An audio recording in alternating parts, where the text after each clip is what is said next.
Strategy 37. Beat the fear. The little village Gropello Cairolo is like many Italian villages, a suburban area and a main street where shops, bars and coffee shops are located. When I enter the village, I see a local bar with a terrace. It's about 10 o'clock in the morning and it's definitely time for a cappuccino. I take a seat, perform my shoe ritual where I take off my shoes, socks and put on slippers, and before I know, a waiter is standing at my table. I order my cappuccino, sparkling water and a cornetto. That's a fancy word for a croissant. And then one of the three older ladies who are sitting on my left starts talking to me in English. I'm taking a closer look at the ladies and see three very sophisticated women. Hair beautifully done, beautiful clothes, and by looking at their bags, they are of a certain class. I notice a Chanel, a Gucci and a Dior.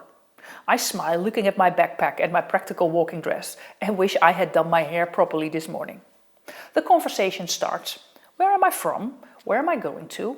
She lets me answer and translate it what I say to her friends. And then out of nowhere she asks, "Where's your gun?"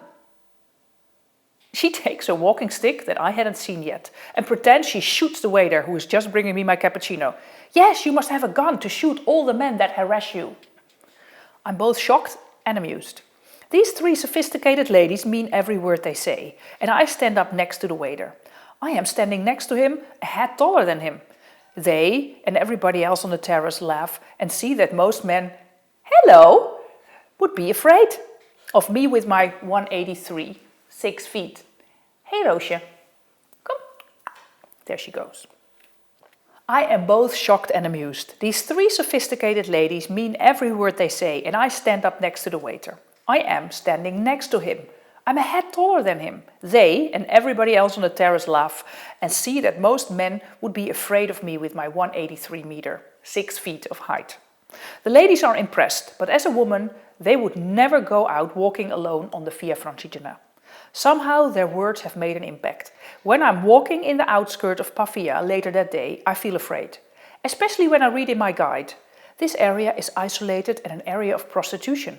If you are alone and female, climb back up the embankment and back to the asphalt. And this gets at me. I see danger everywhere. Whenever I hear a sound behind me, I'm startling. I'm cautious, I don't feel safe. A big change compared to my attitude this morning, when I was confident. I was just out there, nothing happened for me to be afraid of, and the words of the women had made me afraid. But how could I get rid of that fear and just be open and unconcerned? I took a breath. I acknowledged my fear. I stood tall and told myself to just keep walking. I walked along the river banks, and you know what? There was no prostitution at all, probably due to COVID. If I had listened to my fear, that wasn't even mine, I would have missed a beautiful route along the riverbanks. Many leaders are missing out on something because they don't act due to fear, because others talk about the CEO being a stubborn idiot, or because others say that that meeting is difficult to get in the calendar, or because there isn't any budget. Blah, blah, blah, blah. Now, there is an excuse to stay where you are, but you are missing out. Make sure you recognize and acknowledge your fears, research them and question if they are real. Yes, they might be, because in life and also during a pilgrimage, things happen. Your leadership journey and my pilgrimage are not a fairy tale. In my 1,000 kilometers, I have encountered 2 potentially dangerous situations. I walked away from them easily. But most important to me was that I didn't get into my head.